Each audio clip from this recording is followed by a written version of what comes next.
contra de nicare.cl. Hola a todos, muy buenos días y muchas gracias por acompañarnos en el día de hoy. Es un gusto darles la bienvenida a nuestro nuevo encuentro del ciclo Conoce a tu ministro o ministra, organizado por ICARE, para conocer de primera fuente a quienes hoy lideran la gestión pública. Con este ciclo queremos ofrecer una mirada más profunda sobre los temas que están en el centro de la agenda país y comprender cuáles son los desafíos, las oportunidades y las prioridades que identifican los ministros y ministras. Hoy nos acompaña la ministra May Chomali, ministra de Salud. Bienvenida, ministra. Muchas gracias por estar con nosotros y voy a pedir un aplauso para usted por acompañarnos hoy. Gracias. En esta mañana conversaremos sobre los principales ejes de su gestión y las iniciativas para avanzar en el fortalecimiento de la salud pública, ampliar el acceso a tratamientos oncológicos y reducir la lista de espera, entre otras prioridades que iremos revisando a lo largo de la conversación. Antes de iniciar esta conversación con la ministra, le quiero agradecer a nuestros socios colaboradores que permiten que en ICARE tengamos estos espacios de encuentro para enriquecer la conversación desde las distintas miradas. Ahora vamos a nuestra conversación. Primero quiero hacer una muy breve reseña a usted. La ministra es médico cirujano, especialista en salud pública de la Universidad de Chile y diplomada en gestión de instituciones de salud. Cuenta con más de 30 años de trayectoria en cargos de alta responsabilidad en el sector público y privado. Fue subdirectora y directora médica de la Clínica Las Condes, donde lideró el proceso de transformación digital de la institución. Asimismo, ocupó cargos en el Servicio de Salud Metropolitano Oriente y formó parte de los equipos responsables de la definición de los objetivos sanitarios para Chile entre los periodos 2010, 2020, 2020 y 2030. En el año 2020, además, asume como directora ejecutiva del Centro Nacional de Sistemas de Información de Salud. Además, es definida por su entorno como una mujer muy disciplinada, un referente, conocedora de la salud en profundidad del mundo público y privado, una mujer que genera mucha confianza, reservada, dulce, transparente y sin dobles discursos. Ministra, quisiéramos conocer un poquitito más de usted, de su historia, de su infancia, de su historia personal, que nos cuente un poquitito de sus padres, de esta familia, junto a su hermano, tan marcada por la entrega hacia el país, hacia el servicio público. Queremos que nos cuente un poquitito de su historia. Bueno, primero tengo que reconocer que me da mucho pudor estar acá.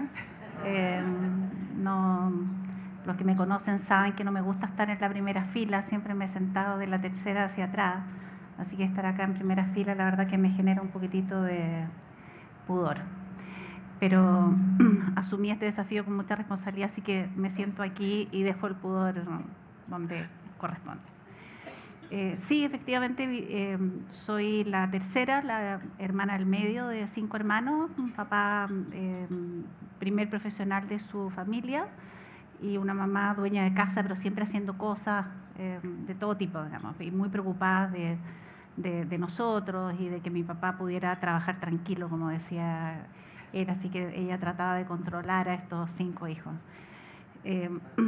Siempre percibí, digamos, de que mi mamá, somos 3 hombres y 2 mujeres, de que mi mamá sentía que nosotros las mujeres éramos tranquilas, dulces, porque ella decía, cambio 3 hombres por 20 mujeres como mis hijas, o sea, ella era capaz de asumir 20 como nosotros. Y mis hermanos siempre se reían mucho porque de verdad que eran muy revoltosos en su infancia. Tuvimos una infancia muy entretenida, muy de jugar en la calle, andar en bicicleta en la calle, cosas que nuestros hijos ya no pudieron hacer, menos nuestros nietos, ¿no es cierto? Pero fue de una vida de barrio, vivimos en Ñuñoa, muy, digamos, muy de estar en las casas de la gente. Y eso generó comunidad, y de hecho, no hace muchos años atrás, hicimos un encuentro de la calle y cerramos la calle, pusimos carteles, fuimos a ver nuestras casas, porque todavía hay gente que vive, gente originalmente que vive ahí. Me encontré con gente que no veía hace muchos años, incluso el doctor Munir Asbun, que se murió pocos años después. Fue una infancia muy, muy entretenida. Como tercera, estudié en la Alianza Francesa desde pre-kinder, en fondo, y mi llegada al colegio fue absolutamente casual, porque mi papá era el dentista del director del colegio y estoy con un problema, digamos que tengo que poner a mi primer hijo en el colegio, y él dijo, pero yo soy director de un colegio, y, ¿qué colegio? La Alianza. Bueno, ahí vamos, y ahí nos puso en la Alianza Francesa, digamos. No había ninguna relación con el mundo francés, relación con la cual yo me encanté, después de hecho tengo un hijo que vive en Francia, y ahí entramos los 5, solo las 2 mujeres egresamos del colegio, los otros unos los hicieron emigrar, otros decidieron emigrar. Pero las mujeres las 2 salieron del colegio. Las dos egresamos de ahí, otros decidieron emigrar porque era un colegio en el cual no se reconocían las notas, entonces teníamos notas del estilo francés, no iban a tener puntaje para entrar a la universidad, etcétera. Decidieron emigrar y terminaron en el Instituto Nacional. Y bueno, mi papá, o sea, este tema de que hay que ser profesional, lo escuchamos desde chico, digamos, o sea, nadie dudó en que tenía que estudiar una carrera.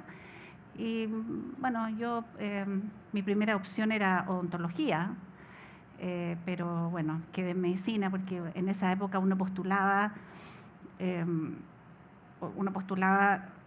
por orden, digamos, y si no queda en la primera, queda en la segunda. Nunca pensé que iba a quedar en la primera, pero tuve muy buen puntaje en la prueba de aptitud académica con un promedio regular, la verdad. O sea, de la época era muy bueno, ahora todos salen con 7 del colegio.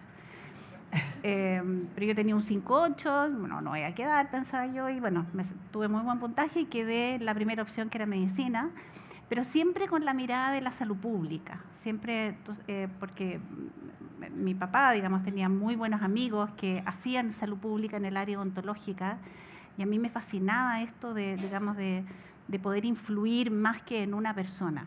Y eso yo digamos, y cuando entré a salud pública, digamos, cuando hice el curso de salud pública, yo dije, la verdad que esto es lo que yo quiero hacer. Definitivamente esto es lo que me apasiona en el fondo. Porque lo conectamos también con su hermano, el cardenal Fernando Chomalí, que también tiene esta mirada hacia el externo, hacia el ayudar. En su familia había algo, porque hay, los que miramos de afuera decimos, pareciera como que hay algo, hay alguna conexión familiar que los hace en esto de poder colaborar con la sociedad, de poder trabajar hacia los otros. Bueno, el ejemplo de mis padres, mi mamá era, el otro día me pusieron que era Cruz Roja y mis hermanos me dijeron, no, era Dama de Rojo nomás, pero Dama iba al hospital 2 veces a la semana, hizo las mejores amigas en su vida en el hospital. Mi padre trabajaba en el Hospital José Joaquín Aguirre hasta que él se jubiló, digamos, o sea, siempre tuvo una vocación por el servicio público. Pero yo no era capaz de distinguir lo que era el servicio público, la vida privada. La verdad que no tengo la sensación de que haya sido algo, que haya tomado una decisión, digamos, sino que la vida me llevó a eso. Pero tengo que reconocer que a mí me marcó las primeras clases con el doctor Medina, Ernesto Medina, Lois, cuando estaba en 5º año de medicina, y fue muy marcador para mí lo que era capaz de hacer, digamos, la salud pública y la gestión.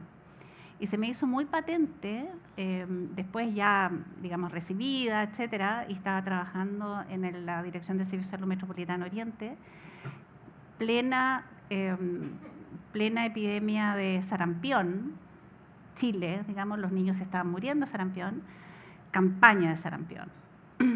Y bueno, los que me conocen saben que no soy la que firma documentos, digamos, sino que estaba yo distribuyendo vacunas con mi bodeguero. Claro.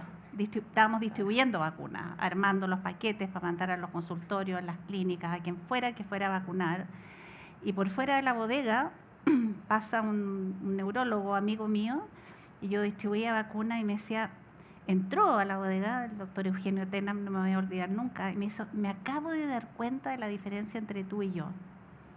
Me dio mirando y me dice, yo a lo más en mi vida profesional voy a ver 10.000 pacientes, tú lo que estás haciendo con esta distribución, estás impactando a millones de pacientes, con esta, digamos, con esta acción. Claro. Digamos. Y me dice, o sea, le cayó la teja, digamos, diciéndolo en coloquial, cuál era la diferencia entre una política pública versus a un médico clínico. No me puedo olvidar de esa imagen porque estábamos armando cajas para distribuir vacunas. Para impactar de verdad, ¿no? Así es. Ministra, antes de pasar a los temas más de la salud, quisiera preguntarle sobre su carrera. Usted fue madre muy joven, se casó muy joven y tienes una particularidad, creo yo, hoy día con lo que ocurre en la sociedad. Usted se casó mientras estudiaba medicina, tuvo a sus hijos mientras estudiaba medicina. ¿Cómo fue todo ese proceso? ¿Tiene un marido excepcional que la acompañó en toda esta parte? Cuéntenos un poquitito de esa parte de su vida. Sí, me casé a los 20 años, de hecho tuve que pedir permiso porque uno se podía casar a los 21, yo tuve que pedir permiso a mis papás para casarme. Y tuve mi primera hija en tercer año de medicina, estaba terminando tercer año, o no, terminando, no me acuerdo exactamente. Y no era la única, éramos como 4 mamás, digamos, 4 mujeres que estaban, hoy ya tenido hijos, y nos apoyamos mucho, estudiábamos juntas, poníamos a los niños a jugar. Mis compañeros fueron también muy apañadores en ese sentido. Tengo una familia, o sea, primero un marido que me dejó estudiar. La que tuvo dudas sobre seguir o no seguir fui yo. Cuando tuve mi primera hija tenía que volver a estudiar. Y decía, ¿cómo la voy a dejar en la casa? Decía, me costó mucho tomar la decisión. Y mi marido me empujó, no, sí, lo puedes hacer, eres capaz, etcétera. Él, mi hermano, mi mamá un poco más resistente, mi papá apoyándome, etcétera. Conciliar esa etapa debe haber sido un poco compleja. Sí, fue un poco compleja, pero al final resultó. Resultó. Sí, resultó. Oiga, después en su vida profesional usted se movió, y lo dijo muy bien recién, entre el mundo público, el mundo privado. Le tocó el COVID, usted muy conectada con la salud pública, especialista en salud pública. Cuéntanos un poquitito de esas dos miradas, lo que ha sido estar en el sistema público, en el sistema privado, y cómo la marcó particularmente el COVID. Yo trabajé en la Dirección de Servicios de Salud, primero en un consultorio de atención primaria, fui médico general en el área de pediatría, estuve un tiempo ahí, hasta que nos fueron a visitar del servicio, esas visitas que hacen el servicio, y llegó una doctora que todos la conocen porque llegó a ser diputada de la República, la doctora Elia Molina. Nos pusimos a conversar y me dijo, ¿qué estás haciendo tú aquí? ¿Cómo estoy atendiendo pacientes? Y me dijo, no, tienes que venirte al servicio. Y ahí llegué como epidemióloga al servicio. Estábamos en plena epidemia de cólera. Okay. Y hicimos visitas a terreno, persiguiendo a los fallecidos, haciendo control de contacto. Fue una experiencia muy increíble y me apoyé en muchos epidemiólogos que tenían más experiencia que yo en esa época. Y después fui, digamos, escalando hasta que llegó el doctor Monde, director de servicio, y me pidió que fuera la subdirectora médica del servicio. Y estuvimos trabajando muy bien muchos años, 10 años estuve trabajando ahí, hasta que hubo algunos cambios políticos y se puso compleja la cosa. Me había llamado Marcelo Magofque, con quien habíamos trabajado en los temas de trasplante. Me había llamado el doctor Mañalich para invitarme a trabajar con ellos, y él decía, no, yo estoy bien aquí, estoy bien acá. Y al final, cuando se dieron problemas más bien políticos en la dirección de servicio, decidí emigrar. Y fui a hablar con Marcelo, le dije, pero necesito que me esperes un poco porque estoy en esta problemática. Marcelo me dijo, tengo una urgencia, no puedo, así que volví a llamar al doctor Mañalich y le pregunté, ¿me puede recibir? No, feliz te recibo, así que me fui a trabajar con el doctor Mañalich. ¿Qué la hizo cambiar del mundo público al mundo privado? ¿Tenía alguna motivación particular? Fue una aprehensión política sobre cómo se estaban manejando ciertas situaciones en el servicio que para mí fueron no viables, digamos, de las que no me quiero referir ahora, sí. Pero fue no viable, y decidí emigrar porque me sentía que no estaba cómoda. ¿Y cómo fue llegar al mundo privado? Bueno, no fue fácil, y cuando alguien me preguntaba cuál es la diferencia, yo me lo imaginaba en lo que una de las pasiones que tengo, que es cocinar, digamos. Decía, bueno, en el mundo público, yo decía, a ver, ¿cómo consigo la harina, el polvo de hornear, digamos, para hacer una torta? Y en el mundo privado es donde tengo que poner la decoración para que le guste más a la señora. Esa era como la diferencia. O cómo hacer de que esta torta no intoxique digamos, a quien se la va a comer. En uno peleábamos por los recursos o cómo hacerlos más eficientes y cómo, digamos, y en el otro, cómo efectivamente preocuparnos de dar la atención más segura al paciente. Desafíos distintos. Digamos, focos muy distintos, pero en definitiva son etapas, ¿sí? Yo he visto con mucho agrado que etapas superadas de los recursos, en muchas áreas, digamos, también en el sector público, se ha podido avanzar mucho en los temas de calidad y seguridad, de acreditación, y ahí siento humildemente que nosotros como Clínica Las Condes fuimos un faro también, sí. digamos, decir, bueno, esto se puede y vamos hacia allá. Me tocó mucho hablar sobre el tema de la acreditación cuando nos acreditamos por la Joint Commission, mucho hablar del tema de seguridad. Participé muy activamente en la creación de los estándares de acreditación del Ministerio de Salud y la Superintendencia. Siento que efectivamente empujamos desde lo privado la mejoría en ciertos sistemas del sector público. Todo lo relacionado con notificación de eventos adversos, de seguridad del paciente, y me siento muy orgullosa porque efectivamente pudimos empujar a la salud pública en ese carro. Por lo tanto, siempre muy convencida de que efectivamente quienes llevan la delantera en estos temas hay que mirarlos, hay que estarlos observando. Digamos, sí. De hecho, digamos, he contactado, el otro día estuve conversando con la Loreto, va a ver cómo, con la Loreto, esa Marta, por ahí la Loreto, por allá. Me encantaría poder tener algo parecido a lo que tiene Alemana Go para los pacientes públicos. O sea, hay que mirar, hay que pensar, hay que innovar, sí. hay que generar, digamos, hay que... no, me carga el hay que, siempre digo, todo el mundo dice hay que, digamos, pero... mi intención definitivamente es incorporar tecnología, es incorporar nuevas formas de hacer las cosas. Sí. El sistema público se debería parecer un poquitito más al privado en términos de gestión. Ayer vimos la publicación de la tercera, donde había un poco de desánimo y de realidades con las que usted se ha encontrado. En lo que esta misma línea que estamos hablando, el sistema público debería tener este faro, como dice usted, más parecido al sistema privado. Te lo voy a poner en un ejemplo. El ejemplo, por ejemplo, de los sumarios por los viajes, las licencias, etcétera, etcétera. Una cosa pasa así en el sistema público, eso es un delito, la persona se va, o sea, no hay miramiento. Y acá hay un sumario que se demora, y lo que genera en el entorno es decir, bueno, da lo mismo si no pasa nada. Entonces hay una como desesperanza aprendida, sí. ¿No? Sí, bueno, total, este doctor o esta enfermera se fue de viaje, todo el mundo sabía. Me contaba el otro día un superintendente que uno de los casos es el marido le dio una licencia por una lesión en el pie y se fue de viaje a Europa. Claro. O sea, no creo que se haya quedado en su casa o a Brasil, no sé, me acuerdo. Decía, eso es un delito.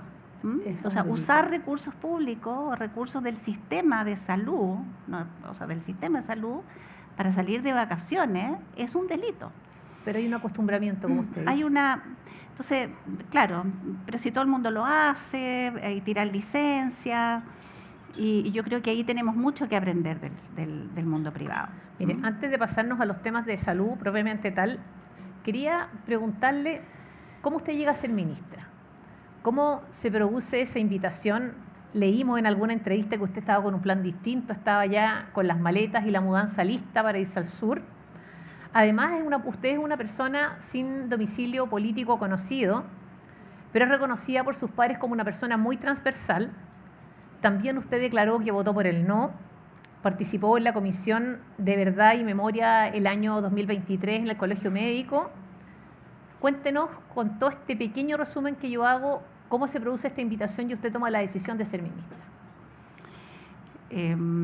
Bueno, recibí un llamado, yo estaba entregando, digamos, un trabajo en República Dominicana que estábamos haciendo con el Banco Mundial y recibo un llamado, una persona X me dice, necesito hablar contigo, juntémonos un café mañana. No puedo, estoy en República Dominicana, no puedo.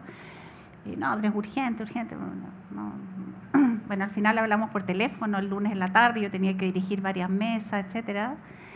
Y me dice, mira, me pidieron que te explorara si tendrías intención de ser ministra. Eso fue el día que fue la segunda vuelta. De hecho, yo no voté en la segunda vuelta, no estaba. Y le dije, ¿estás seguro? ¿Estás hablando con la maestra Malí? Sí, con la maestra Malí.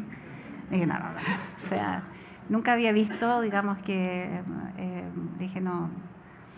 Me llama mucho la atención, digamos, porque yo nunca he estado en ninguna línea de trabajo de ninguna de las comisiones de salud. Me reuní con todas las comisiones de salud mostrando el trabajo que estábamos haciendo desde el CENS de interoperabilidad, porque me parecía muy importante que no parara ese proyecto. Y me dijo, mira, esta es una pregunta exploratoria para saber si tú quisieras, o sea, tendrías No dormí la noche el lunes, no dormí la noche el martes, no quería conversarlo con nadie porque tenía que primero aquilatar digamos, esta conversación que tuve. Y bueno, volví a Chile, me junté con esta persona, me habló de las buenas cosas, pero mi guata me decía que no, mi cabeza me decía que sí, después la cabeza ¿Lo había pensado alguna vez? Jamás, nunca me lo imaginé. Salvo que un día tonteando me senté entre medio del doctor Emilio Santelice y de Pedro García en una reunión de la CIF. Le dije, yo soy la única aquí, y Pedro García me hizo una broma, así como en octubre, noviembre del año pasado. Pero jamás, o sea, no era algo que estuviera dentro de mis... no porque no sintiera que no fuera capaz, sino que porque no tengo domicilio político, no, digamos, y habitualmente todas estas cosas se manejan, cercanía, no conocía al presidente, o sea, había visto su programa de salud, porque bueno, me interesaba conocer los programas de salud de todos los candidatos, pero no lo conocía, no conocía a la gente con la cual él estaba trabajando. Y así en estas conversaciones de sí, no, o sea, en las conversaciones conversé con varias personas cercanas, antes del segundo paso, que era conversar con el presidente. Me demoré como 10 días en decir ya, voy a dar el segundo paso, o sea, no había ningún compromiso. Sí. Y le dije, bueno, yo converso con el presidente, pero con la libertad de poder decirle que no, porque todo el mundo dice, no, si te llama el presidente no le puedes decir que no. Que no, claro. Y así que le dije, bueno, ya, dile que me llame el presidente. Me escribió 2 segundos después y quedamos de conversar un día domingo por teléfono. Y ahí, por sugerencia de mi hijo, hice una lista de las cosas que tenía que decirle. Me dejó hablar, fue impresionante cómo me dejó hablar. Yo quedé bastante sorprendida. Y me preguntó cuáles eran las líneas rojas con las cuales yo podría aceptar, en el fondo.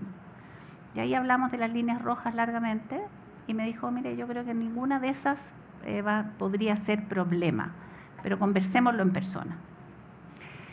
Y ahí nos pusimos de acuerdo, un día X, estuvimos 3 horas conversando, fue muy transparente, muy amable, muy empático con mis aprensiones, le conté muchas cosas mías que él no sabía, para ver si no eran problemas, claro. El tema de la Comisión de Verdad y Memoria, ¿no es cierto? Le dije, mira, yo estuve en esta comisión y tengo que decir que estoy orgullosa de haber estado, feliz de haber aprendido todo lo que aprendí ahí.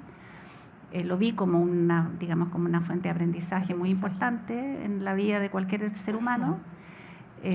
Hablamos de muchas cosas. Y cuando se iba yendo me dijo, bueno, ¿y me dice que sí o que no? Yo le dije, discúlpenme, pero es tanta la información que necesito reflexionar un poco. Y ahí salió mi hermano a despedirse, le dijo, ya, convenza a su hermana, etcétera. Le pregunté,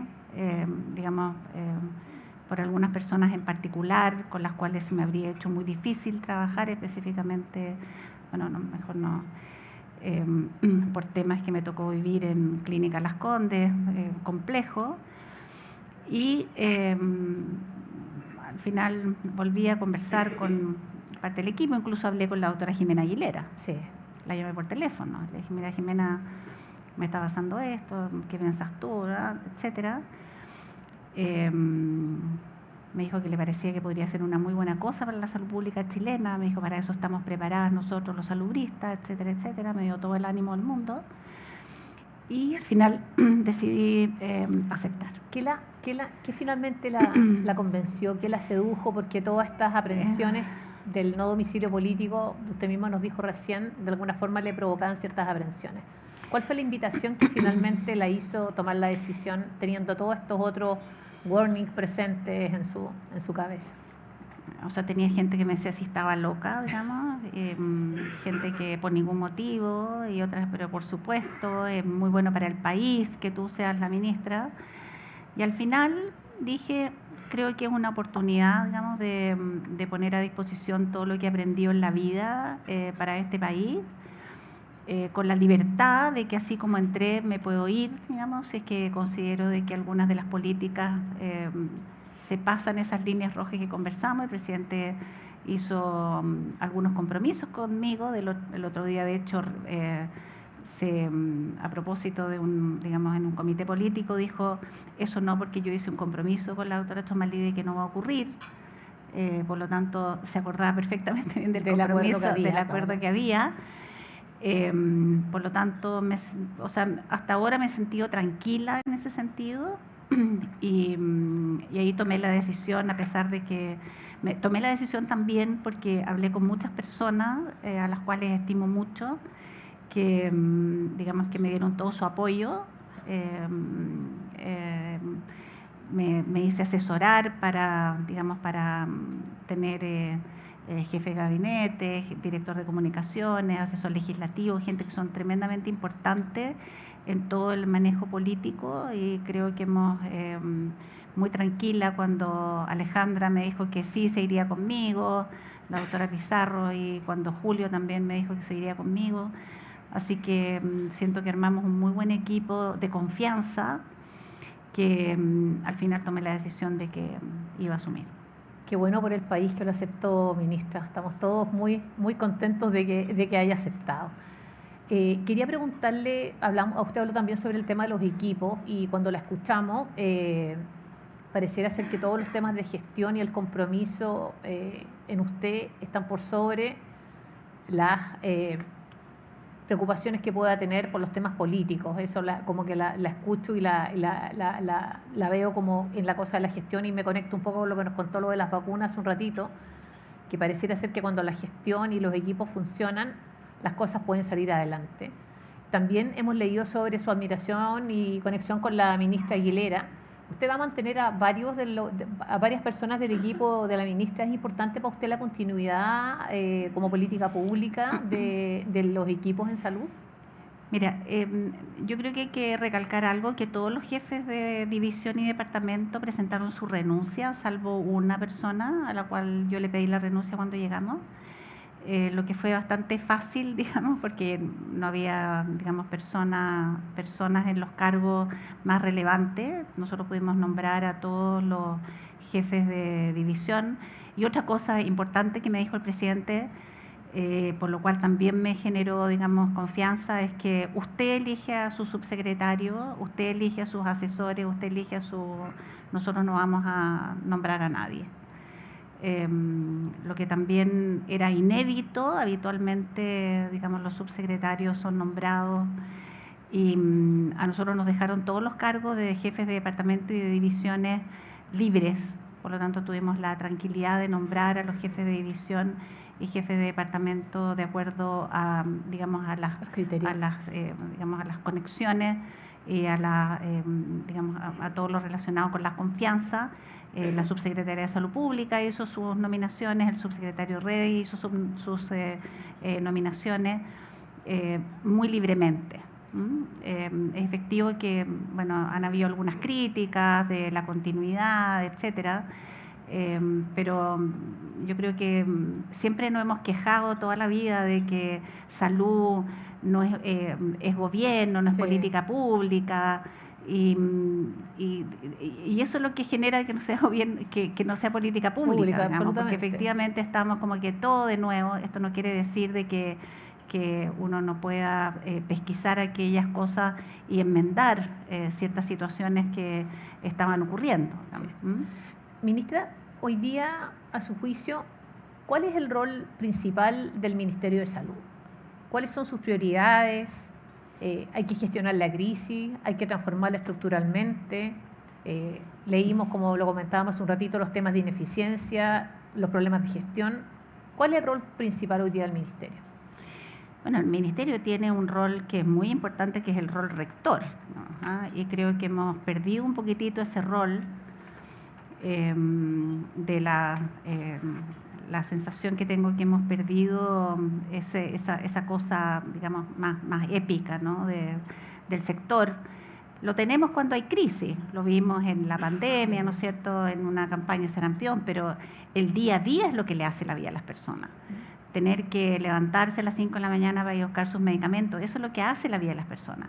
Nos sirve que nos pongamos todos generosos en el momento en que llega una crisis, cuando no somos generosos, digamos, entre crisis, digamos, que es donde y después nos enorgullecemos. No, COVID, todas las camas disponibles, todo el mundo trabajando súper bien, etcétera. O sea, yo siento que es mejor. El otro día veía un gráfico que era muy interesante, que era motivación y después bajaba la, digamos, motivación y aparecía perdiendo el tiempo. O sea, la motivación, una epidemia genera esta motivación. Acá es el trabajo consistente, permanente, digamos, de un trabajo de buena factura, sin prisa, pero sin pausa. Claro. Algo que le aprendí al doctor Mañelit, que es la parálisis del análisis. Avancemos, digamos, nada de estar tanta discusión de los números, etcétera. Claro. Nada de sobrediagnosticar, claro. Nada de sobrediagnosticar, pero bueno, obviamente que nos tocaba hacer un diagnóstico con qué es lo que nos encontramos en el sector. Mostramos algo en la Comisión de Salud, en la Comisión del Senado y ayer en la Cámara de Diputados, y la verdad es que es un diagnóstico bastante desolador en términos de la falta de gobernanza del sector. Sentimos muy sinceramente que hay falta de disciplina en el sector. ¿Y esa gobernanza, ministra, de dónde tiene que venir? ¿Desde dónde se tiene que ejercer? O sea, las gobernanzas las generan primero el Ministerio de Salud, digamos, los subsecretarios, los directores de servicios, los directores de hospitales, pero la sensación que nos ha dado en este tiempo es que hay como una inacción, ¿no? Pero tiene que ver con esta desesperanza aprendida. Pero si no pasa nada, si no... Es como cultural ya. Claro, es como una... Y las culturas no se cambian de un día para otro. No. O sea, las culturas se cambian con el ejemplo, las culturas se cambian con el actuar, con tomar decisiones, aunque duelan. Y en eso estamos. Ministra, duele, la verdad es que duele el corazón, perdón, ver que se pierden millones de vacunas porque nadie hizo gestión de las vacunas, digamos, habiendo poblaciones que habrían estado felices de recibir las vacunas. Se vencen y hay que eliminarlas. Y esa falta de gestión, ministra, ¿a qué la podemos atribuir a esta misma desesperanza, falta de gobernanza, falta de foco? ¿Cuál es su diagnóstico preliminar? Yo creo que es de todo un poco, de todo un poco. O sea, que se pierdan vacunas y digamos que la respuesta sea no, pero es que siempre se pierde el 5% de la vacuna. O sea, no. O sea, se pierde el 5%, te creo que se pierde el 5% de las vacunas que son multidosis. porque hay que desechar el frasco después pero las 1 y 12 solo se pueden perder porque vencieron, y si vencieron es porque existe una mala gestión de las vacunas. Eso no nos Entonces debería... es el tema de que falta crítica, Sí. falta una visión crítica de lo que estamos haciendo, ¿sí? Esperamos, ministra, que esto no... Sabemos que no la vamos a presionar ahora, el diagnóstico usted es súper claro. Esperamos tener, ojalá, una próxima reunión para que nos cuente en cuánto tiempo más deberíamos empezar a ver todos los chilenos estos cambios que usted nos plantea, de cómo vamos logrando que esta cultura dentro del Ministerio de Salud cambie y realmente todas estas ineficiencias y diagnósticos que usted ha visto y que hemos leído realmente se puedan visibilizar y la salud de los chilenos tenga una mejor atención. Quería llevarla al tema de la alerta sanitaria y las listas de espera. Quería que nos resumieran muy cortito qué es lo que la alerta sanitaria, cuáles son las herramientas que le da, en un contexto en que tenemos más o menos a 2,5 millones de personas a la espera de una consulta de especialidad, a más de 370.000 personas a la espera de una cirugía y 78.000 garantías explícitas que están retrasadas. Cuéntenos cómo se conecta esta alerta sanitaria y en su lucha particular con el cáncer. Bueno, ya son más de 70 y tantos, son 80.000 y algo de las garantías retrasadas.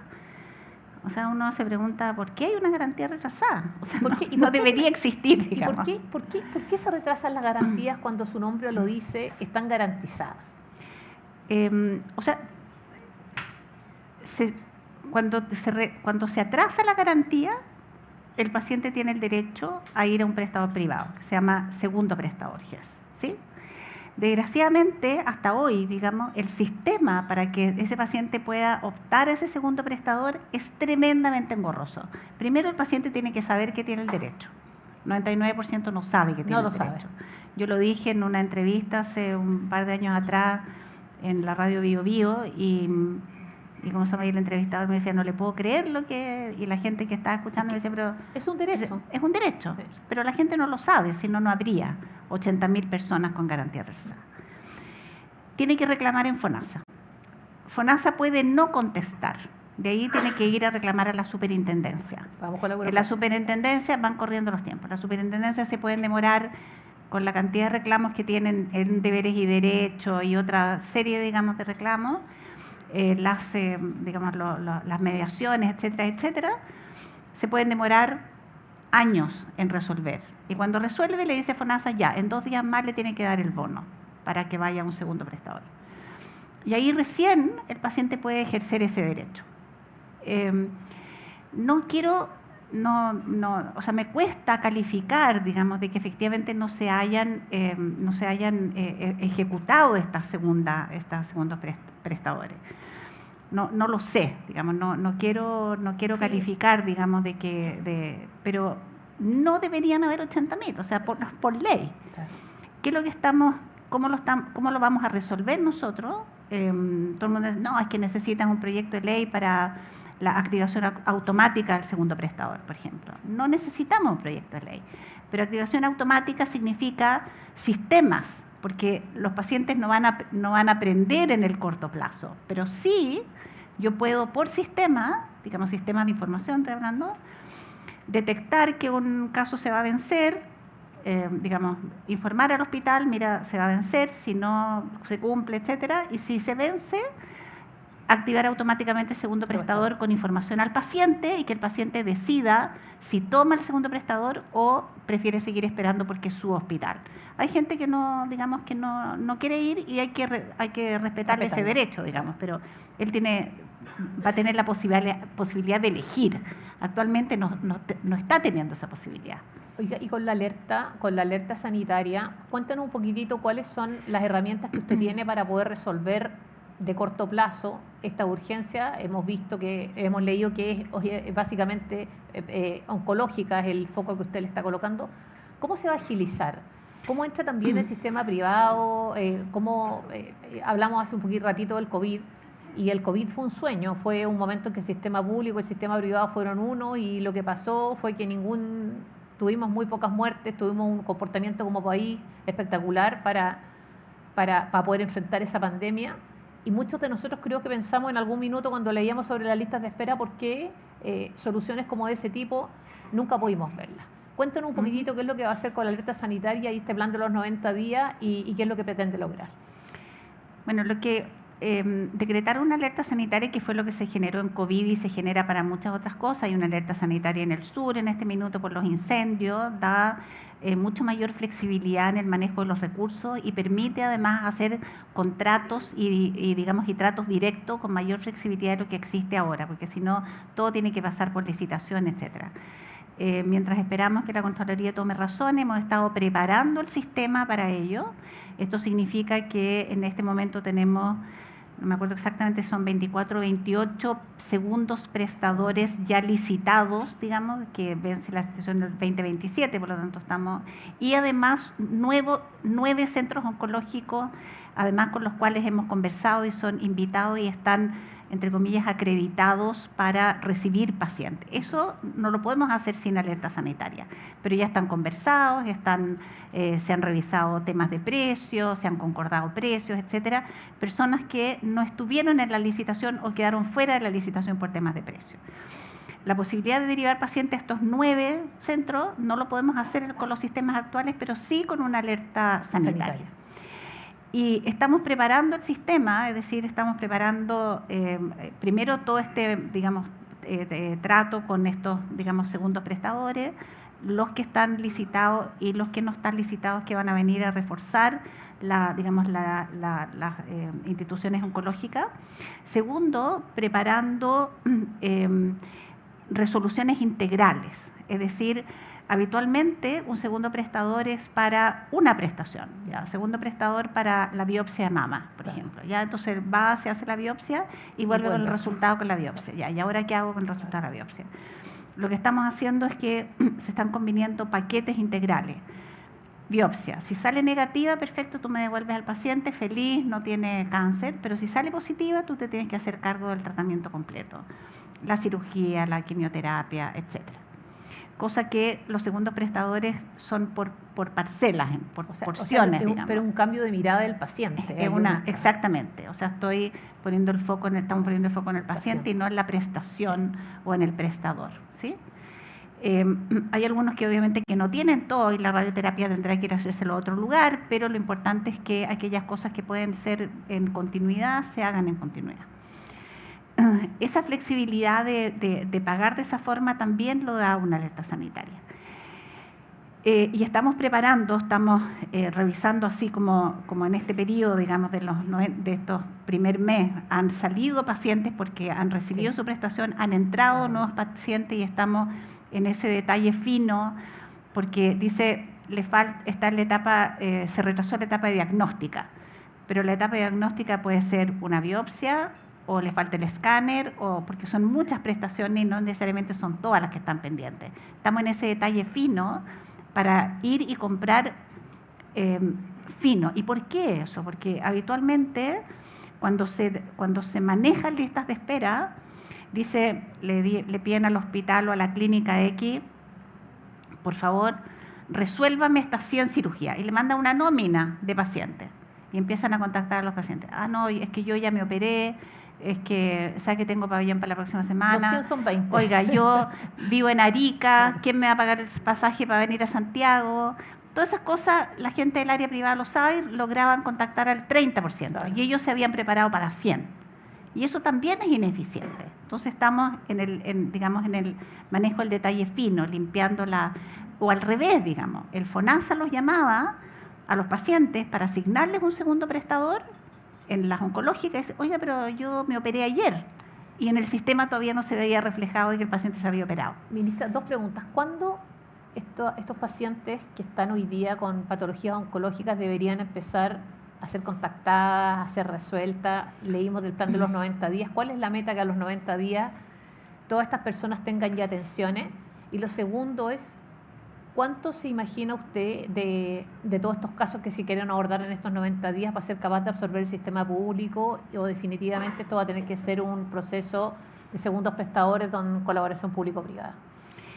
O sea, no vamos a hacer, no te puedo decir exactamente el porcentaje, pero no vamos a ser capaces de absorber todos los casos de ninguna manera, digamos. Estamos en el detalle fino viendo cuál es la capacidad que tienen actualmente los hospitales, porque también hay que asegurarse de que estas atenciones estén por sobre lo que ellos hacen habitualmente, digamos, no es que posterguen a uno para atender a este claro, que está retrasado, digamos, o sea, por lo tanto hemos puesto banda, dice, bueno, si usted hace X cantidad de cirugías de mama, tiene que ser por sobre eso, digamos, ¿ya? Estamos siendo súper críticos con esa opción.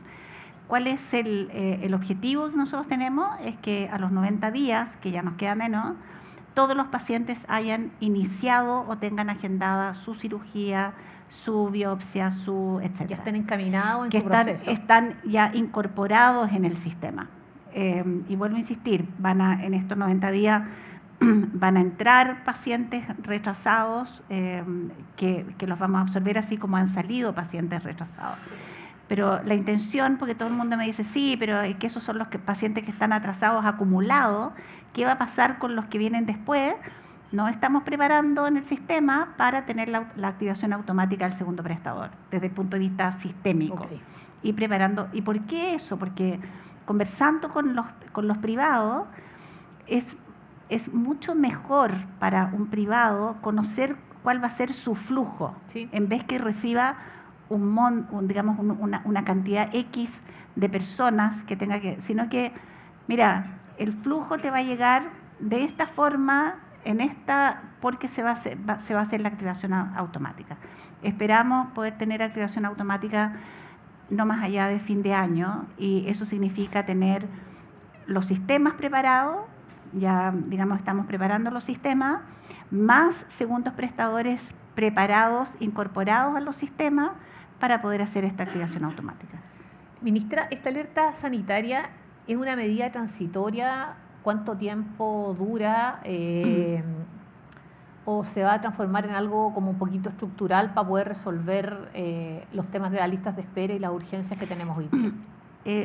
No es necesario tener una alerta sanitaria permanente si es que nosotros instalamos porque digamos, estoy hablando del oncológico, ¿sí? GES, si nosotros instalamos definitivamente la activación automática del segundo prestador, que vuelvo a insistir, hay un proyecto de ley digamos, en la Cámara, pero no es necesario un proyecto de ley para tener activación automática. Por lo tanto, lo vamos a hacer, que tiene que ver un poco con eso. Mira, si yo persona, digamos, que es una forma de decirle a la persona, usted tiene derecho a ir a un segundo prestador, y él decide si quiere o no quiere.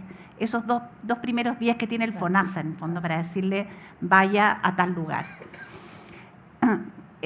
Por lo tanto, no necesitamos más tiempo que estos 90 días para que todos estos pacientes que están esperando desesperanzadamente, en el fondo, poder ponerlos en su vía clínica, digamos, en su tratamiento, para poder tener activado el segundo prestador automático.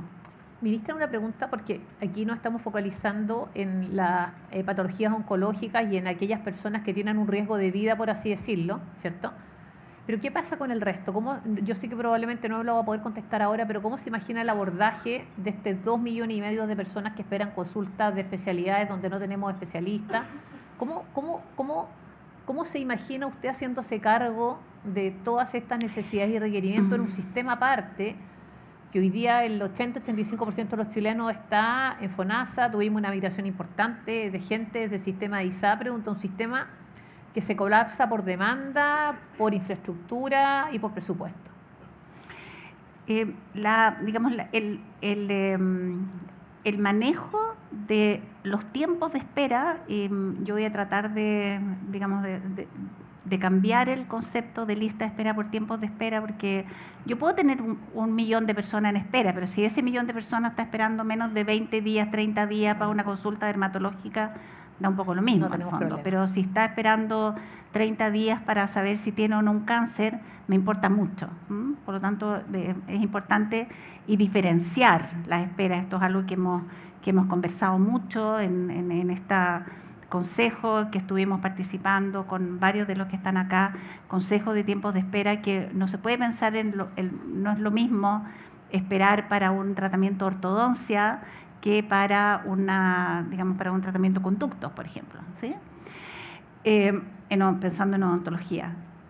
es un poco la misma idea de decir, mira, este es nuestro flujo, que es algo que estamos pudiendo estudiar ahora a través de inteligencia sanitaria, que le hemos llamado, digamos, mirando cómo se comporta la demanda, ¿sí?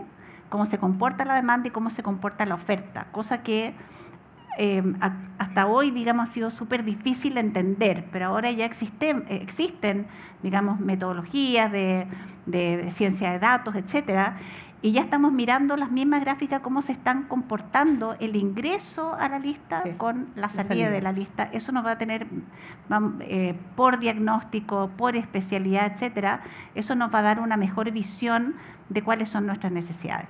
Pero lo primero que estamos viendo es que si no reducimos las solicitudes de interconsulta, no hay especialista capaz de resolver la solución. Te pongo un ejemplo. Una de las listas de espera más altas son las para colonoscopía, por sospecha de cáncer, por ejemplo. No existen colonoscopios ni especialistas ni en el mundo público ni en el mundo privado que sea capaz de resolver esa cantidad de solicitudes de colonoscopía. Pero existen nuevas tecnologías que permiten reducir la solicitud de colonoscopía por sospecha de cáncer. Un examen de deposiciones que te dice con una alta sensibilidad, con una alta especificidad y con un valor predictivo negativo altísimo si ese paciente tiene o no tiene sospecha de cáncer. Con eso tú reduces el 85% de las solicitudes de colonoscopia. ¿Y esas tecnologías, para poder incorporarlas, hay que generar algún cambio en...? Es solamente reglamentario, no necesitamos temas legales, digamos. Hay algunas experiencias, una experiencia piloto por aquí, una experiencia piloto por allá, una experiencia piloto por acá. No, es que los gastroenterólogos se niegan porque... Mucho paradigma. Mucho paradigma. De hecho, para esta alerta sanitaria vamos a demostrar de que este examen es eficiente, es efectivo y es capaz de ser un buen screening antes que la colonoscopía. La colonoscopía vale 100 veces lo que vale el examen.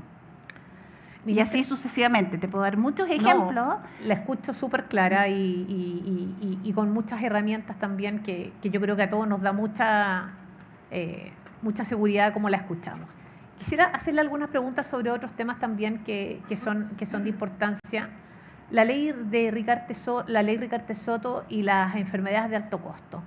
¿Cómo pretende abordar eso? Hace varios años ya que nos incluyen nuevas patologías, todos nos sensibilizamos con las familias que hacen recorridos para poder recolectar dinero y para poder enfrentar sus propias situaciones.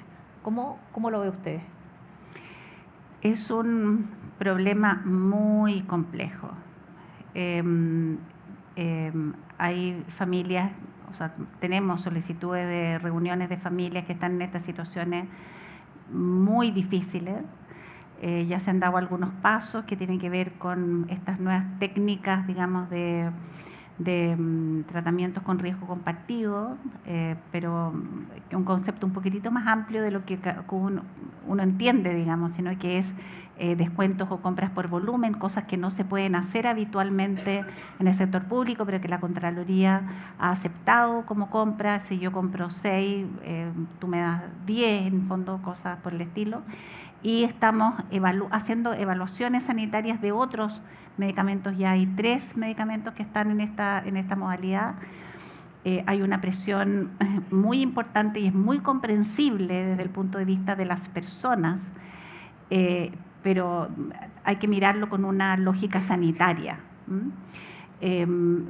La mayoría de estos casos se judicializaban y digamos, tanto las ISAPRES como FONASA y el Ministerio de Salud tenían que pagar estos tratamientos a costos altísimos. Han habido, digamos, últimos fallos de la Corte en que dice, mire, si el medicamento no está, no es posible financiarlo. No es un tema sencillo de resolver, pero hay todo un equipo que está mirando todo esto de la ley Ricardo Soto, las incorporaciones al GES, y por el otro lado también. Te voy a dar un ejemplo.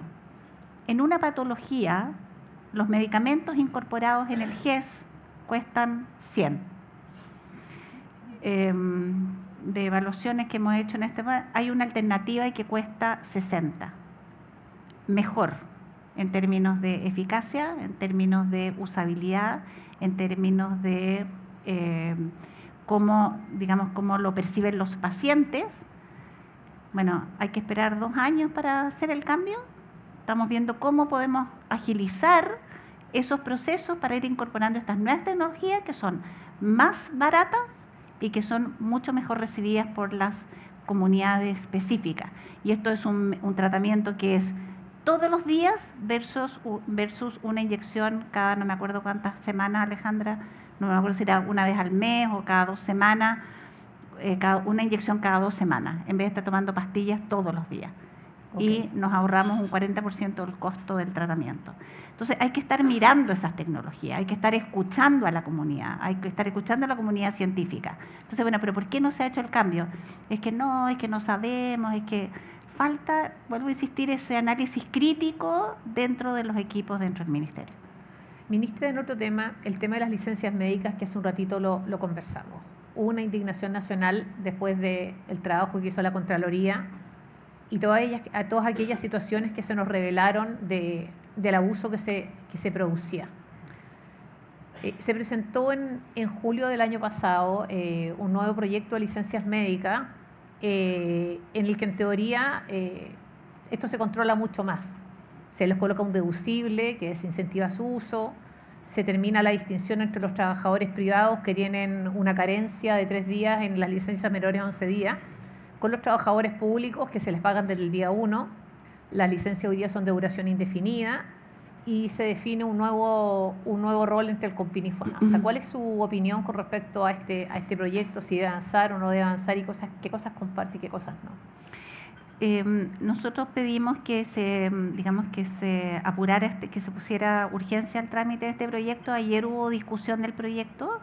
Yo estaba en la Cámara de Diputados, así que no pude participar, pero fue nuestro director de FONASA, porque nosotros vamos a empujar este proyecto. O sea, estuvo dormido mucho tiempo en el Parlamento por razones que comentarios se escuchan, muchas razones, pero le vamos a apoyar este proyecto y le dimos urgencia. Es una muy buena noticia. Lo que ocurrió, desde mi punto de vista, es muy triste para el sector salud, muy triste, porque creo que se generó creo que desprestigió al sector público en general, el abuso de las licencias médicas. Creo que no hemos estado a la altura en términos de responder adecuadamente a los sumarios. Hay todavía un 10% de los sumarios que no se instruyen, son 13.000 sumarios que se tenían que instruir, se han instruido solamente 12.000. Hemos insistido a través de notificaciones, etcétera, para que se instruyan los que faltan, y además hemos dado plazos para que se cierren los sumarios. Hay muchos que aducen que la PDI no les manda la información para ver si de verdad que salió su licencia con licencia, etcétera, pero estamos agilizando todos esos procesos. Solo el 2,8% de los sumarios están cerrados. Y eso es de un nivel de ineficiencia terrible. Pero aparte el tema de las licencias tiene una derivada económica aparte, porque hoy día creo que la mitad de las cotizaciones se gastan en pagos de licencias médicas. 40%. Claro. Por lo tanto, tenemos una responsabilidad ética, ¿cierto? Porque como sociedad no nos gusta lo que vimos y yo creo que la palabra indignación que causó la investigación de la Contraloría es una palabra que creo que es correcta. Pero aparte se nos produce, en la medida en que esto se controle, y se produce también un desafixio al presupuesto. Y quería llevarla hacia esa pregunta. ¿Cómo piensa resolver el tema presupuestario en el mundo de la salud? Desde el año 2020 al año 2025 el presupuesto ha subido en aproximadamente un 50%, las demandas siguen, tenemos más afiliadas hoy día al sistema público que al privado. ¿Cómo combina todo aquello, además con el mensaje del presidente del recorte de un 3% en los distintos ministerios, con una deuda hospitalaria que es noticia todos los días, y con un temor de que el sistema no sea sostenible y que tengamos alguna escasez de insumos clínicos? ve todo este cóctel de temas, aspectos financieros y que vuelva a conectarlo con las licencias médicas, también ahí podríamos tener alguna pequeña inyección de recursos también para poder afrontar esto. Primero decir que digamos, hay recursos dentro del sector que estoy hablando más de 1 millón de vacunas perdidas, tratamientos que son ineficientes. O sea, hay recursos dentro del sector a los cuales uno puede echar mano sin cambios legislativos. Ayer salió una noticia no me acuerdo exactamente la cifra, de los miles de millones de pesos que un hospital no ha recuperado por licencias médicas o rechazadas o licencias médicas pagadas y no recuperadas, tanto de las ISAPRES como de FONASA. Ahí hay recursos y en ese hospital esos recursos casi superior a la deuda que tiene el propio hospital, ¿no? ¿Ya? Entonces, hay que generar los mecanismos y los incentivos para que eso ocurra, porque muchos dirán, bueno, pero yo recupero esas plata, pero las plata no son para mí, sino que son para son para, ¿cómo se dice? El Tesoro Nacional, etcétera, no son para mi hospital. Son cosas que hemos estado conversando con el Ministerio de Hacienda. Sabemos, muchas de estas licencias se tienen que reemplazar, porque sí, son cargos críticos, ¿no es cierto? Por lo tanto, estamos pagando 2 veces, o sea, uno paga, igual lo paga el FONASA, digamos, la ISAPRE, y además tenemos que contratarlo. Muchas de estas personas que están con sumario, por ejemplo, están suspendidas de sus funciones mientras se hace sumario. Yo he contado muchas veces este caso, 3 años suspendido un sumario, un médico con un sueldo de varios de millones de pesos, esperando que se resuelva el sumario, 3 años recibiendo su sueldo, trabajando en una clínica privada en región. Pero ministra, si uno lo mira desde más de arriba, el presupuesto de salud se acaba, yo no soy experta en el área, pero el presupuesto se acaba siempre como que en septiembre empiezan los problemas. ¿Por qué este año yo la escucho y creo que todos quienes estamos acá escuchándola coincidimos en los problemas de gestión? Pero ¿con qué nos deberíamos encontrar en septiembre? ¿Con un sistema...? A ver, existe una diferencia entre el presupuesto y el gasto que ha sido estructural en el sector salud en más de una década, ¿ya? Donde el gasto ha aumentado, el presupuesto ha aumentado y el gasto ha aumentado, pero esta diferencia entre el presupuesto y el gasto siempre fue más alta en unos años, muy alta durante la pandemia y, digamos, se ha mantenido en los últimos 4 o 5 años. Que es una diferencia que incluso el Ministerio de Hacienda reconoce que es así, ¿sí? Y nos ha pedido esfuerzo por tratar de acortar esta brecha, de ser más disciplinados en el gasto, ¿ah? Este año incluso va a ser un poco peor porque mucho del gasto del año pasado se devengó ahora, no quiero calificar por qué, digamos, pero muchos ocurre que no aparecen las facturas porque se les acaba el presupuesto, digamos, y tiran la factura el próximo año, pero estos últimos 3 meses del año pasado fueron bastante groseros, diría yo, digamos, en cómo disminuyó el gasto y apareció todo el gasto en los primeros meses del año. Ellos reconocen de que aquí hay una diferencia estructural y nos van a ayudar, digamos, a ver cómo nos ajustamos. No te puedo decir en este momento porque hemos estado trabajando de la mano muy estrechamente con el Ministerio de Hacienda, mirando cada una de las partidas, dónde podemos hacer ahorros, dónde en la evaluación de cada uno de los programas. Sabemos que hay programas que están muy mal evaluados porque no está llegando a quien tiene que llegar, se queda en la trama administrativa, ¿sí? O sea, no es que, o sea, es mal evaluado porque no está llegando al beneficiario. Se gastó en la organización del programa, en los contratos que hay que hacer en el programa, toda la trama administrativa, pero cuando uno va a ver, bueno, ¿en qué impactó a ese paciente? Nadie lo puede decir. Ministra, ya nos quedan poquitos minutos. Quisiera hacerle una pregunta. Aquí estamos en ICARE. El rol de ICARE es llevar la excelencia a las empresas y participar en el desarrollo de Chile. Muy creyentes de la empresa privada. Quería preguntarle cuál es su visión sobre la relación público-privada. ¿Cómo la concibe en su gestión?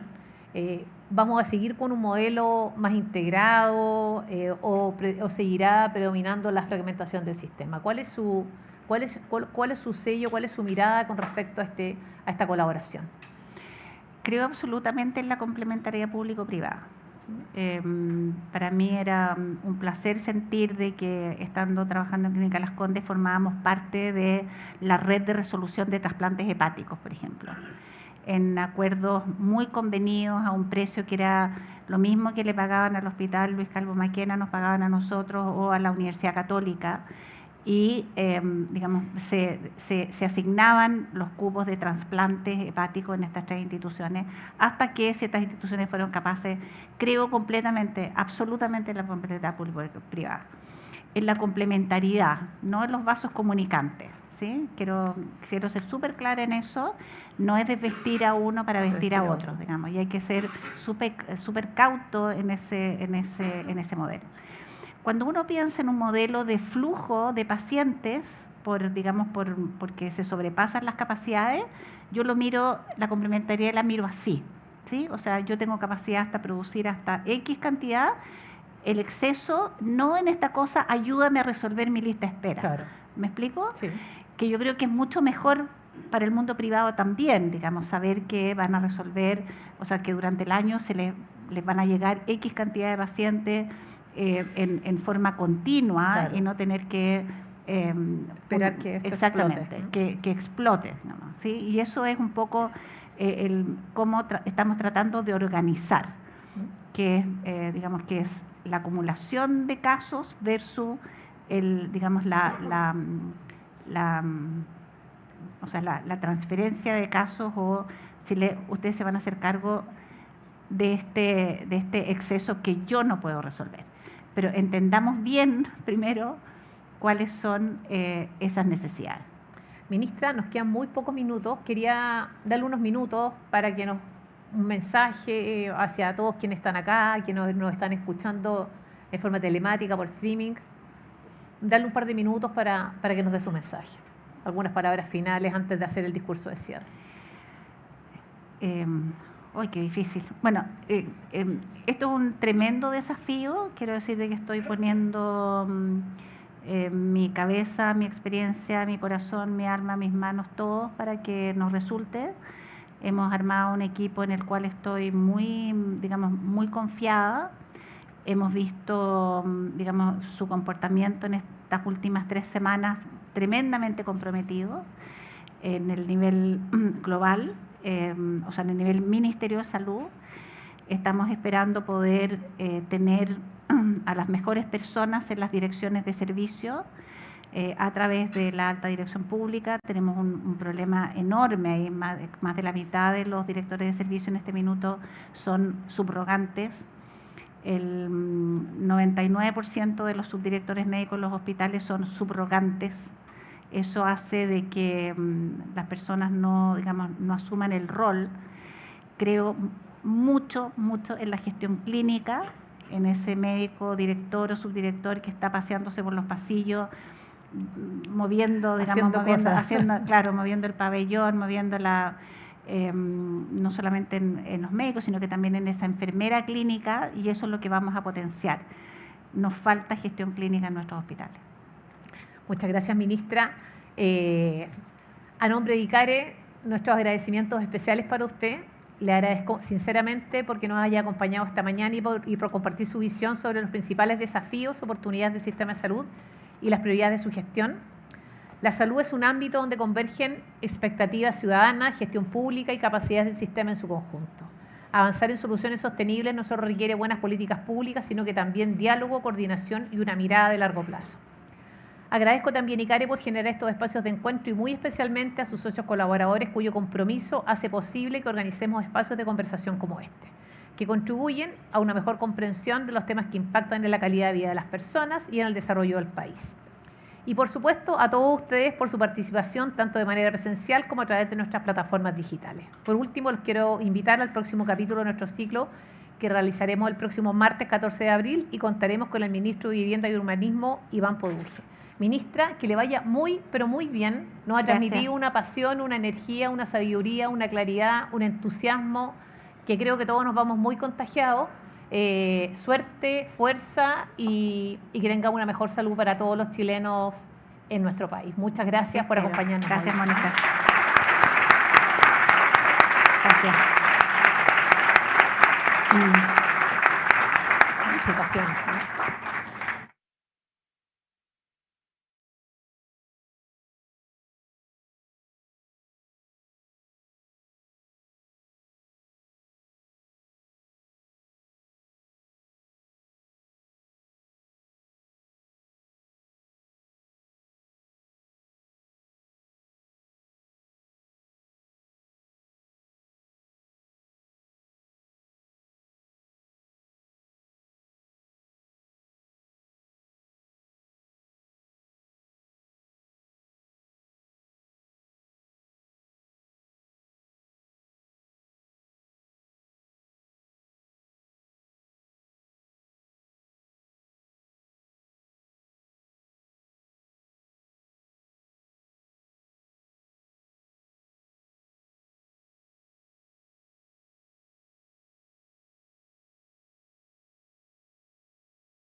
Han sido tiempos difíciles.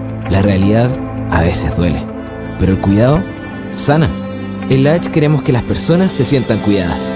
Por eso evolucionamos y expandimos nuestra protección a todas las familias, convirtiéndonos en la red de cuidado integral más grande del país, entregando asesoría preventiva y atención de salud a través de más de 80 centros, el Hospital del Trabajador y 8 clínicas. Somos la AH, el cuidado que Chile necesita. AH, vive el cuidado. Somos AgroSuper, productores de proteínas de la más alta calidad provenientes de Chile. Una empresa sólida, creada en 1955, donde actualmente trabajan más de 13.000 personas. Nos preocupamos por las personas, las comunidades y por sobre todo nuestros clientes, compartiendo con ellos la pasión por las cosas bien hechas. En Aguas Andinas llevamos años trabajando en soluciones concretas para que sigamos teniendo agua. Construimos piscinas del tamaño de 50 canchas de fútbol para que a las nuevas generaciones no les falte agua. Limpiamos el 100% de las aguas servidas de la región metropolitana. Y creamos BioCiudad para enfrentar el cambio climático. En Aguas Andinas trabajamos en soluciones concretas para mejorar tu calidad de vida. Conoce todo lo que estamos haciendo en aguasandinas.cl. Te apuesto que has escuchado muchas veces que el cobre es fundamental en la lucha contra el cambio climático. La diferencia radica en cómo se produce. Somos Anglo American y producimos cobre para conectar a Chile con el futuro. La innovación es parte de nuestro ADN y trabajamos día a día para hacer las cosas cada vez mejor. Y así avanzamos hacia nuestro propósito: reimaginar la minería para mejorar la vida de las personas. Mira el mar, 1.370 trillones de litros de agua. Y solo hay una cosa más numerosa en el mar: sus colores. En Antofagasta Minerals, los colores de la minería los definimos entre todos. 6 de cada 10 litros de agua que usamos para producir cobre provienen del mar. Por eso hoy, la minería también tiene el color del mar. Antofagasta Minerals. Juntos desarrollamos minería para un futuro mejor.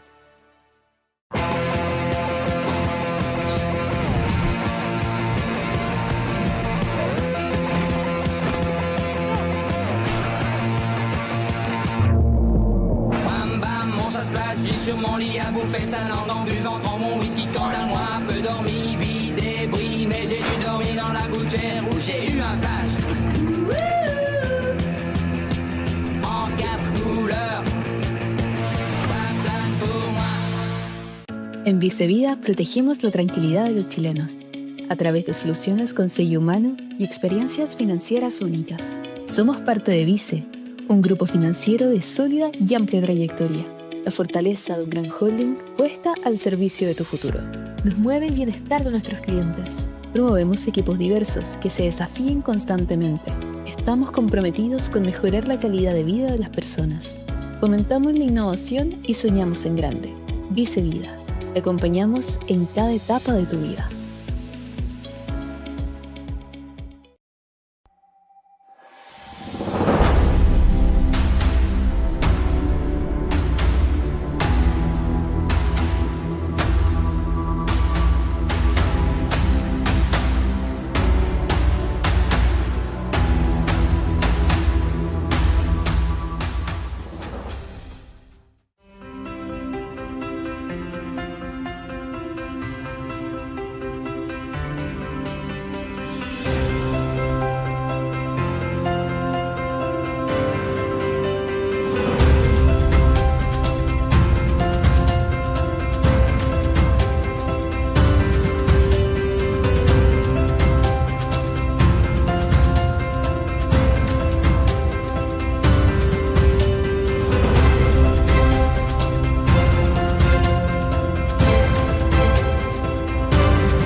Este collar está hecho con IA. Estos telares están hechos con IA. Estos jarros están hechos con IA. Estas obras están hechas con IA. Inteligencia artesanal. En Primeros Pueblos, impulsamos a nuestros artesanos, que con sus técnicas centenarias crean piezas únicas. Conoce Primeros Pueblos en Casa Costanera, Temuco, Mall Plaza Trébol en Concepción y en primerospueblos.cl. Primeros Pueblos. Inteligencia artesanal. Una iniciativa de CMPC.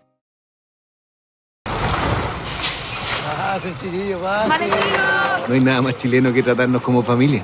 ¿O no, pariente? Sí, pues papi. Buena, hermano, ¿cómo va? ¡Te quiero ver, papá! Mamita, ¿dónde se las dejo? Tía, ¿me pasa una Coca-Cola, por favor? Tratarnos como familia tiene un sabor especial. Ese es el sabor que juntos hemos hecho en Chile. ¿Y ahora? ¿A dónde, hermano? Coca-Cola Chile nos une el país que queremos. En Copeuch, cada día es una buena oportunidad para fortalecer la inclusión financiera en Chile. Como cooperativa, nuestra misión es clara: mejorar continuamente la calidad de vida de nuestros socios y socias. Con orgullo, somos una de las instituciones más descentralizadas del país. El 70% de nuestros socios vive fuera de la capital. Desde otorgar créditos hasta fomentar el ahorro, pasando por los seguros y los medios de pago, cada acción que tomamos está diseñada para incluir a más chilenos en el sistema financiero. Hemos desarrollado nuestro crecimiento, transformación y evolución gracias a nuestra estrategia Phygital, donde combinamos lo mejor del mundo físico y digital para atenderte mejor.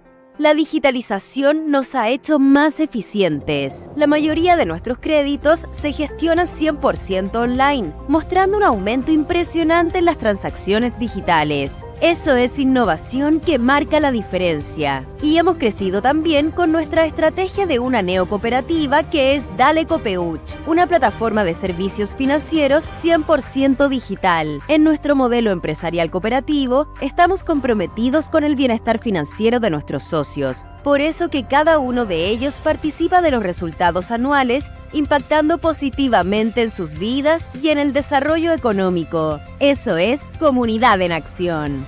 Creemos en el poder de la educación. Nuestra plataforma Copeuch Educa y otros programas han alcanzado a más de 2 millones de personas, impulsando tanto la educación como la salud financiera. Gracias a nuestro compromiso, hemos sido reconocidos con varios premios que valoran nuestro impacto positivo, incluyendo innovación, experiencia del usuario y contribuciones al desarrollo de Chile. Un modelo sólido y sostenible que ha sido reconocido por prestigiosas clasificadoras de riesgo nacionales e internacionales. Esto nos ha llevado al exterior con líneas de financiamiento en diferentes lugares del mundo. Nuestro compromiso va más allá de lo financiero. Estamos en camino a la neutralidad de carbono en emisiones propias y somos parte activa en iniciativas globales de sostenibilidad. En Copeuch, cooperando somos más. Juntos seguimos escribiendo nuestra historia, mirando hacia un futuro de posibilidades ilimitadas. Gracias por ser parte de nosotros. Esta es mi vida, pero este es mi sueño. Esto es lo que quiero para mí y para ti. Quiero un futuro, quiero una vida en la que se pueda ser feliz. Quiero tener una vida plena, quiero que el sol brille sobre mí. Tener esperanza en el futuro para los que vengan después de mí. Nuestros niños y jóvenes merecen un futuro esperanzador. Levantemos la mirada para que un mejor futuro se construya a partir de hoy. Empresas Copec, por las futuras generaciones. En Enel creamos un sitio donde podrás encontrar información práctica y necesaria de tu día a día para mejorar la calidad de vida de todos. Un espacio donde podrás encontrar todo en un solo lugar. Gestiona tus trámites online, tips de ahorro de energía, conoce nuestros canales de contacto. Descubre más en todalaenergia.cl. Desde 1964 hemos estado contigo, en tu primera llamada de celular, en todo el país de norte a sur. Hoy, más que nunca, seguiremos estando. En tu futuro, en el de todos, en un milisegundo, en un corazón y en otro, en los que quieren llegar lejos y en la tranquilidad de un «llegué bien», en tu trabajo, en la magia y en ese rato para pensar en nada, en TEL, contigo en todas.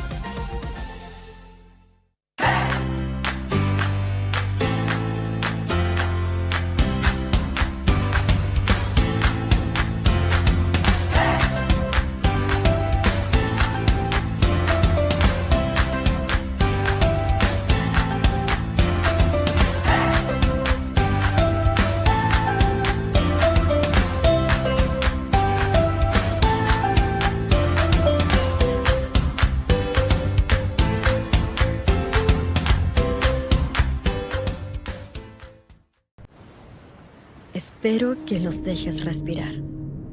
Espero que salves nuestro planeta. Escuchamos a quienes asumen la responsabilidad por la humanidad. Estamos trabajando por un futuro mejor para la Generation One, la primera generación que vivirá en un mundo carbono neutral gracias a nuestros esfuerzos contra el cambio climático. Gracias a ti. Cada día nos preparamos para alcanzar las metas que nos proponemos. No sabemos qué sorpresas habrá. Adaptarse a los cambios ha sido nuestra constante y pensar en el largo plazo, nuestra estrategia. Esto nos ha permitido multiplicar los fondos que nuestros clientes han ahorrado durante sus vidas, asesorándolos para que tomen las mejores decisiones. Sabemos que al comenzar el día son pocas las cosas que podemos dar por sentado. Por eso es importante contar con un piso firme. AFP Habitat. 40 años haciendo crecer tus ahorros. AI is empowering organizations to act with purpose and build a more sustainable and prosperous future. The real power of AI lies in what we create, thoughtfully, responsibly, and in service of a better world. At NTT Data, we're turning intelligence into impact by using AI to restore Australia's Daintree rainforest so that future generations inherit a thriving planet. On Denmark's Faroe Island, a World Heritage Site, we're using Gen AI, IoT, and behavioral data to guide visitors towards sustainable tourism. It's how we make progress with purpose.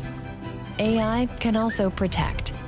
Working with a large car manufacturer, we're developing a smart mobility platform that connects people, vehicles, and infrastructure to help avoid traffic accidents. In the UK, we're helping Crown Prosecution Service staff to quickly uncover key case details. Here, the technology is building public trust in a fair and just society. For L'Oreal, an AI sales assistant delivers personalized beauty advice and product recommendations. Now, consumers make smarter choices that support sustainable consumption. And a U.S. fast food chain is now using AI to analyze billions of temperature readings and predict contamination risks across thousands of restaurants, supporting safer, more sustainable food systems. Behind each of these breakthroughs lies our commitment to using AI with purpose. With unmatched capabilities for responsible innovation in the era of AI, NTT Data is paving the way to a more sustainable, creative, and people-centric world. We don't just imagine a better future for all, we help to create it. Join us to ignite tomorrow, today.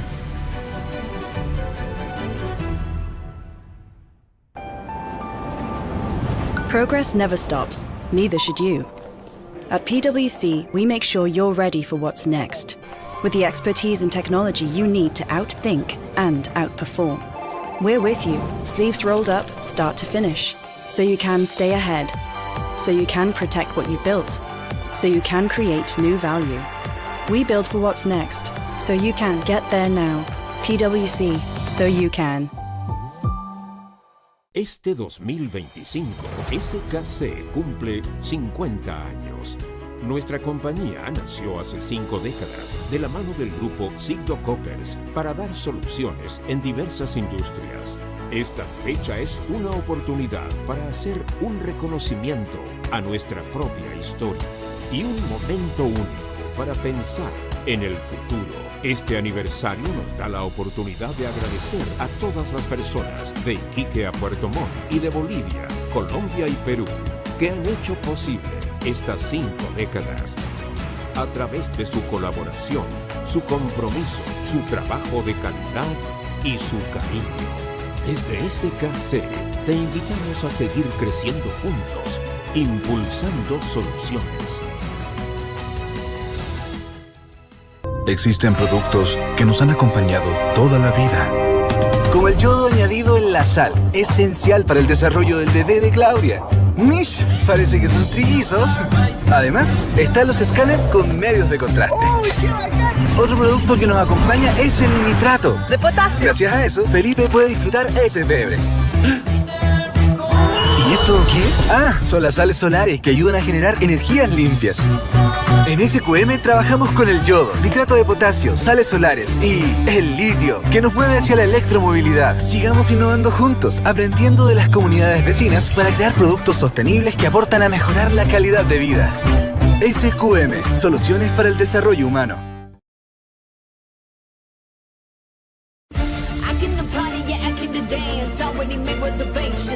Nobody stands in the way of my plans. I ain't got that kind of patience. The end of the week, I turn to a freak.